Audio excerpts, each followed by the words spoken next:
Tonight on CTV News, what's caused a fire at Burwood landfill and why can't they put it out? Another man's caught for ram raiding 3 New Brighton premises, and Singapore Airlines in Christchurch for the long haul. Broadcasting across Canterbury from the CTV studio, this is First at 5. Good evening, welcome to CTV News, now streaming live every night at ctv.co.nz. It could be burning for days. That's what the Christchurch City Council says about a fire of earthquake rubble at the Burwood landfill. It's been sparked by spontaneous combustion, and it's not the first time this has happened. So how dangerous could it get? Here's Jared McCulloch. It could be seen from across the city, smoke billowing out of the Burwood Resource Recovery Park in eastern Christchurch. The blaze started yesterday afternoon when a worker noticed flames coming from the timber piles and alerted staff. But it's far from over yet, with rural fire crews working constantly to keep the blaze under control. And although no one has been injured, the director of the recovery park says they're gutted. It's a pity that we went to all that effort to recycle that material, and now clearly we won't be able to reuse it. A pile of wood that was recycled from houses in the red zone is behind me. They're going to reuse as timber. It's 20 metres high in a 2-hectare section. It's been stockpiled on that site for future reuse. It's somehow come alight yesterday, and at the moment we are in the process of containing it, making sure it can't spread and allowing it to burn through. Up to 25 firefighters from the rural fire crew and even waste management staff have been busy tackling the blaze, making sure the fire doesn't spread to other parts of the landfill. But Mother Nature hasn't been on their side, with winds picking up and being in short supply of water from a limited bore source close by. We're looking forward to a southerly later on this evening for the next couple of days, which will take the smoke away from the city out to the sea. And he says the smoke is no danger to the public. Straight timber, very, very clean, shredded, as I say, ready for reuse, so there's nothing in it at all, just normal wood. James believes around a third of the timber pile is up in flames and says it'll be a long drawn-out task to put the fire completely out. We think we have it well contained. We have forest nearby and so forth, so we want to make sure it stays where it is, but very, very difficult to put it out with the amount of water we have and the nature of the material, and particularly the wind. So the best thing for it is to actually allow it to burn in sight safely. The Resource Recovery Park has been working to recycle as much of the earthquake waste as they possibly can. It says nearly half of all materials can be saved. Now all that hard work Waste Management have put in is now up in smoke. A shame, I guess, that there was an opportunity to reuse that material for other beneficial uses, but clearly that won't be happening now. And he says the waste in the foreground is unrelated to the fire. It's the residual waste that's come from our recycling operation. The stockpile of timber is beyond this, protected by abundant soil. Waste Management are unsure when the fire will be fully extinguished, but for now firefighters will continue to work throughout the night, hoping it will burn out in the next few days. Jared McCulloch, CTV News. The Christchurch City Council is warning residents to be aware of door knockers. It says individuals have been visiting properties claiming to be council officers testing for asbestos, but the council says it doesn't actually do that. Anyone who has any information is urged to contact Christchurch Police as soon as possible. Well, a second man's been caught for ram raiding 3 New Brighton premises last week. 18-year-old Terence McDonald was remanded in custody at the Christchurch District Court today. It's alleged he was driving a second car involved in the ram raid and burglary of 2 service stations and a dairy. He's also charged with stealing 2 cars, driving dangerously and failing to stop for police. He'll reappear in court again next week. Well, their hearts are stopped to keep them alive. Children who have heart defects are reliant entirely on fundraising to get them the surgery they so desperately need. And this week, Heart Kids is calling for help. Here's Chelsea Daniels. Up to 3 Cantabrian children born with heart defects are forced to travel to Auckland for treatment each week, and Heart Kids is there to help. This month, Heart Kids is asking Kiwis to donate generously to help them provide much-needed support to New Zealand children with heart defects. And we met up with some volunteers in Kaiapoi today. We're collecting for Heart Kids Canterbury or Heart Kids New Zealand today, trying to raise money and awareness for Heart Kids, children who are travelling to Auckland for surgery. The Auckland Paediatric Cardiac Unit is the only unit in the country able to conduct the complicated procedures, which means Cantabrian children and their families are forced to leave their homes, jobs, family and support networks. It is common for children with heart defects to undergo multiple surgeries and to spend the rest of their lives needing to manage their heart condition. And Heart Kids is there to help every step of the way. Canterbury can give travel subsidies, so every time we're going there when we're having to take other children up or other family members that the hospital don't fund to get up there, they'll give us travel money to help get up there and get back. They give gift bags every time you go up there, which are full of stuff that come in handy up there, toiletries, food vouchers for when you're up there for the places in the hospital where you can get food from, lots of emotional support as well. And they offer coffee groups so you can meet other heart families. Claire herself knows all too well the difficulties of a heart condition. I have a heart condition, that I was diagnosed when I was 10, and I've got a 4.5-year-old wee boy that's got a heart defect called tetralogy of Fallot, and he had a surgery at 6 weeks, an open heart surgery, and another one at 2.5 years old to have a valve replacement. She says the amount of strain that it put on her family was devastating. Lots of emotional stress and financial stress, which Heart Kids help out with really well. We have 3 fantastic family support workers here in Canterbury that offer emotional support, and Heart Children or Heart Kids also offer plenty of financial support with travel subsidies and giving vouchers for food when you're in Starship. Heart Kids receives no government funding, so their work is solely funded by voluntary donations. It's all done on collection days like today and donations that we can get through the year. About $9,000 was raised on collection day last year, and Kaipoi was one of the most generous areas, and they're hoping to beat that figure today. Every year there are at least 450 open heart surgeries on New Zealand children. The surgery is dangerous, given that the baby's heart is the size of a walnut, and 70% of all surgeries involves stopping the child's heart. A $3 donation can be easily made by texting HEART to 2427. Chelsea Daniels, CTV News. Still to come on CTV News, Singapore Airlines celebrates a milestone right here in Christchurch.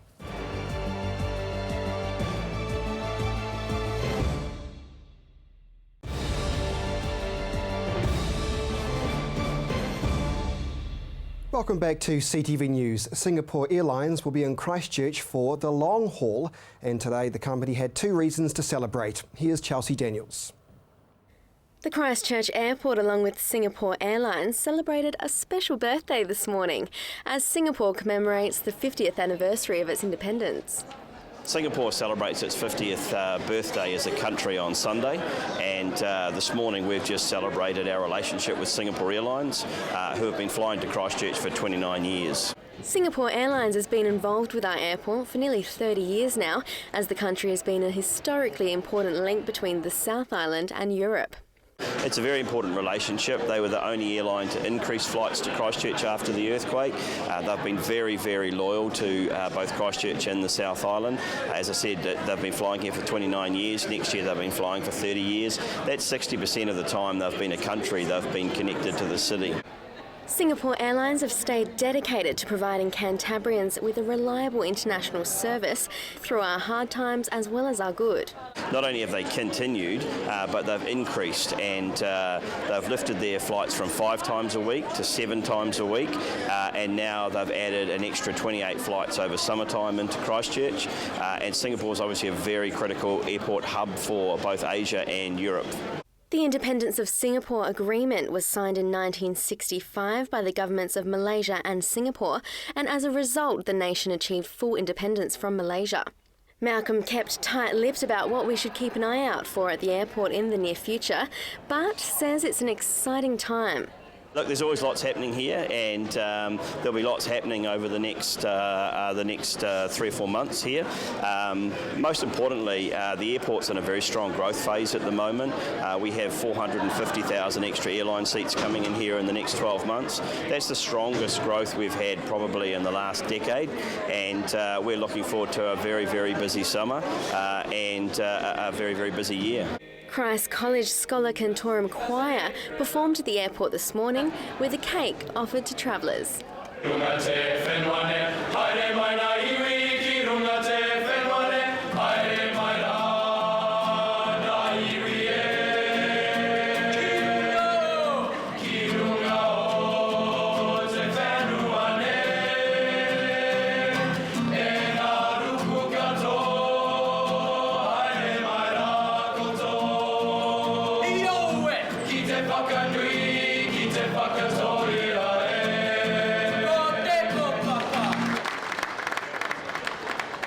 Chelsea Daniels, CTV News. She came to help the city's children after the earthquakes through sharing stories. And today, international storyteller Tanya Batt returned to the city to see if her earlier stories needed changing. A treat for a Christchurch primary school today. Students at Parkview got a chance to catch a story or two at their assembly hall, with the Waiheke Island-based narrator sharing a number of her treasured novels with the junior school. And she says it's something she loves. My work takes me all over the world, so I'd spend at least half the year telling overseas and the rest of the time here in New Zealand. Tanya Batt has been sharing stories for 25 years and says it's something that's been close to her heart, taking an interest at a young age. My family, my father and my stepfather are great storytellers and story readers, and I'm the eldest of 8 children, so I got to practice quite a lot on my younger brothers and sisters. Now she shares her creative stand-up stories with children the world over. Earlier this year, she was in Malaysia showcasing her performance, saying storytelling has no limits.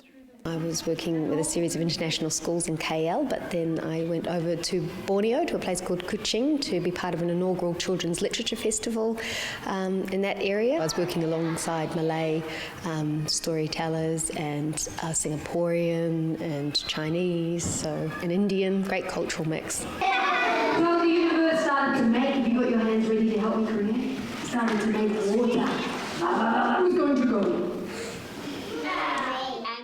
She says this form of art has been going on for centuries and is more significant now than ever. I think what stories do for communities is we humanise each other through our telling of stories. We make connections and we make sense of the world that we live in through the stories that we tell as well. Shortly after the Canterbury earthquakes, Batt was invited down to Christchurch to help assist the local children who have been through the tragic disaster. Now she's returned 5 years later and says the stories the pupils share have changed. All their stories were very fatalistic. They were about earthquakes, tsunamis, they didn't have resolution, and I came down a couple of years later and the stories they told me had changed quite a lot, which for me indicated that the children were moving on. I spent a lot of time just listening and recording people's stories at that time, and I'm sure people will appreciate here that it's a really necessary part of healing to tell stories, to make those connections and to make sense of what's happened to you through your narrative. She says it's an art that many people share every day and believes it's important for those at a young age to develop communication skills as best they can. The foundation of all language is spoken language. That's what we learn to do first with each other, is to communicate orally. And the pleasure of it, really, and that there's a real simplicity in storytelling in this very complicated world that we live in, this screen-orientated world, and that we can still share something as simple and as meaningful as a story. It's her last day here in Christchurch, but she isn't stopping yet. She jets off across the ditch next week to do it all over again. Jared McCulloch, CTV News. Still to come here on CTV News, sport and the region's weather.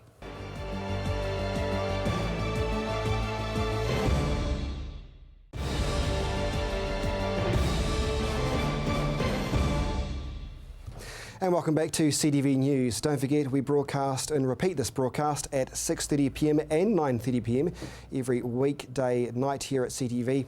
And of course, if you've got a news story you think our newsroom needs to know about, feel free to email the team. They're always keen to hear from you. It's the email address is news@ctv.co.nz, and of course you can check out all the stories at our website ctv.co.nz. Well, weather is just moments away. Will the snow fall in Christchurch? But first, here's Gordon Finlater with a preview of the weekend sport.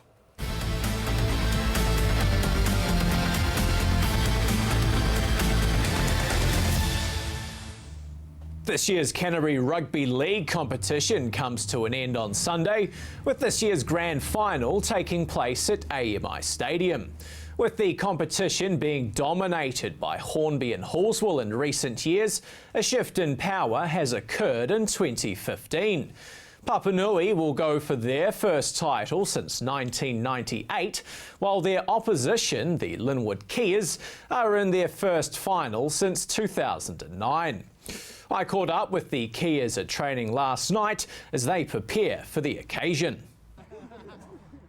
It's been a year of massive highs and lows for the Kias, with the club's darkest day coming back in June of this year, when they tragically lost long-time servant Tini Tuli after he suffered a heart attack and died at the team's training on the eve of his record-breaking 300th appearance. For 8-time grand finalist Siona Tuiloma, it's still an unusual feeling walking onto the park without his mate. Especially with Tini, all my grand finals I've played with him, so I think it's just one bar that I haven't played with him, so I don't know how it's going to feel this week, in terms of the boys. He'll still be there with us in spirit, we'll still do everything the same as if he was there. After spending more than 2 decades with the club, it's not only his work on the pitch that Tini will be remembered for. It was a big loss. He talked a lot about family. He was a very family man, and he the influence that he had like that sort of passed on through to us, myself personally, a lot of the other guys with family and kids in there, and we've carried that on. But yeah, definitely he had a huge influence in the brotherhood that we have here. To me, he was the one that started all that off. It wasn't just about a game. It wasn't just about, just on a Saturday or a Tuesday or Thursday. It was on and off the field. When you play together for that long, you sort of becomes, real, and you realise, oh, geez, this is a real brotherhood, and Tini Tuli had a lot to do with that.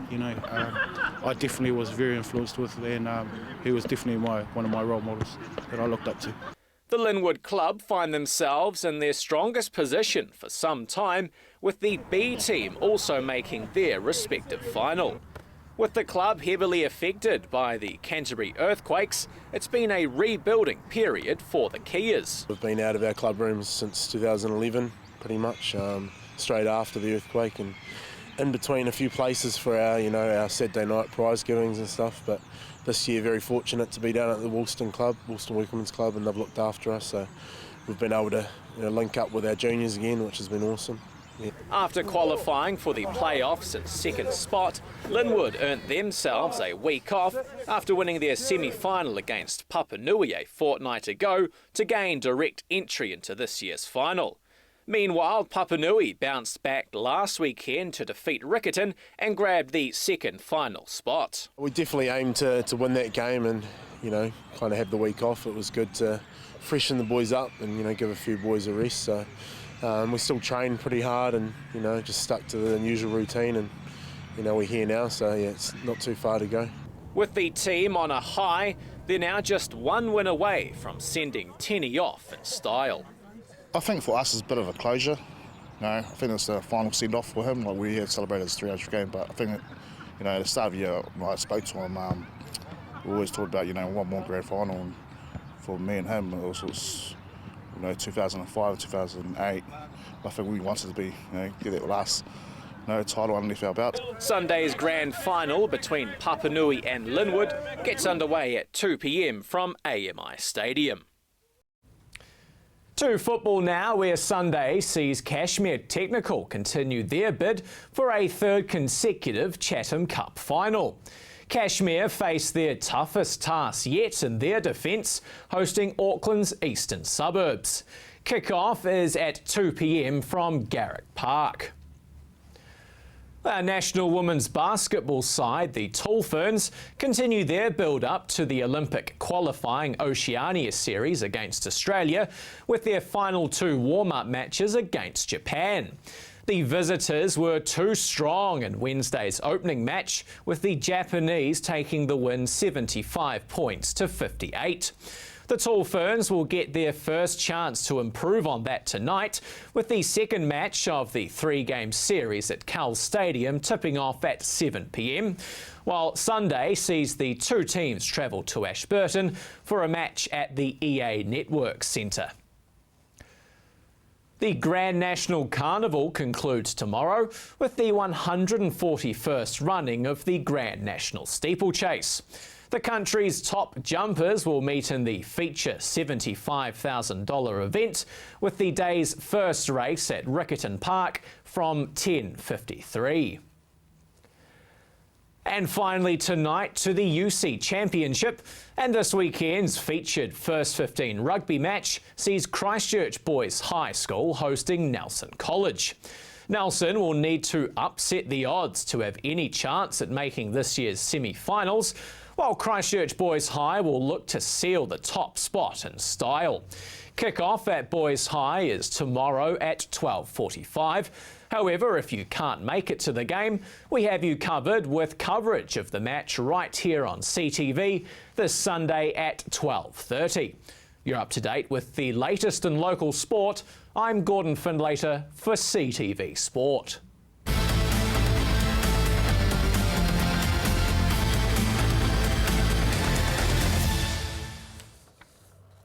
And now it's time for the region's weather.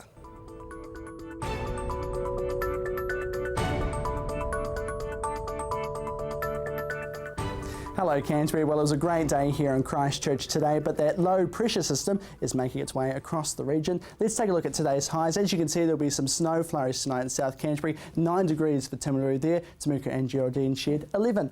North Canterbury, some showery skies tonight, but your highs: Christchurch 11, Leeston 11 and Methven 11. Look at that, all sharing there. 13 degrees for Darfield and Akaroa. Taking a look into North Canterbury now, 14 was the highest in Amberley today, 10 degrees in Hamner Springs and 12 in Kaikoura. And we take a look now into the Alpine region. It was just 1 degree for Arthur's Pass. Right, the upcoming days now, it's very important for tomorrow because that's when the rain's about to come in. We'll start with Timaru, shall we? There'll be a few isolated showers here and there. Southwesterly winds, a low tonight of 2 and a high of 8. As we flip over to Ashburton now, that's where the showery skies are coming through with some southwesterly winds. 9 degrees will be your high and an overnight low of 2. Christchurch, a very similar picture for you, but you'll have some southerly winds and some showers here and there, a low of 1 and a high of 8. And in Kaikoura, again, very similar as those showery skies will be around, and 9 degrees is your high. Let's take a look now at the other areas around the region, starting with South Canterbury for tomorrow. Some snow flurries here and there for Twizel and southwesterly winds for everyone here. And as we go into central Canterbury, Darfield and Akaroa both share 7 degrees tomorrow, and Methven and Leeston share 8. Southwesterly winds, a few showery skies here and there as well. In North Canterbury, very similar as well. Snowy skies here for Hamner Springs, just a few, and 6 degrees. 10 degrees tomorrow for Amberley and Cheviot. Taking a look into the Alpine region now, everyone shares 3 for all 3 places. Counting's really good. I'm getting good at counting, aren't I? Upcoming days now for the rest of the major centres. Let's take a look. Look at this. Some showery skies for Ashburton, Christchurch and Kaikoura. 6 degrees for Christchurch. As we flip over to Monday, a little bit better, but there will still be some isolated showers here and there for Ashburton, Christchurch and Kaikoura, and some sunny skies here and there, but still cold, -2 for Timaru. South Canterbury for Sunday, it looks okay here and there. There's a few isolated showers in South Canterbury, but as we move up the region, those showery skies make all the way up with some southerly winds at the top. As we flip over to Monday and we go back to work, back to school, here's some sun, but only in South Canterbury. As we go further north, you'll have some southwesterly winds in central Canterbury and southerly winds up in North Canterbury. So just when you thought winter was over, it's not. Now there's your weather for Friday.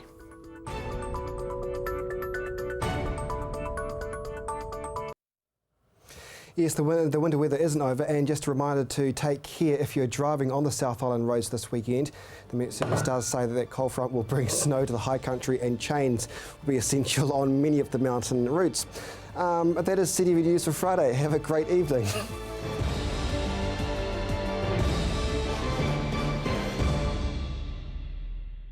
Supporting local content so you can see more of New Zealand on air.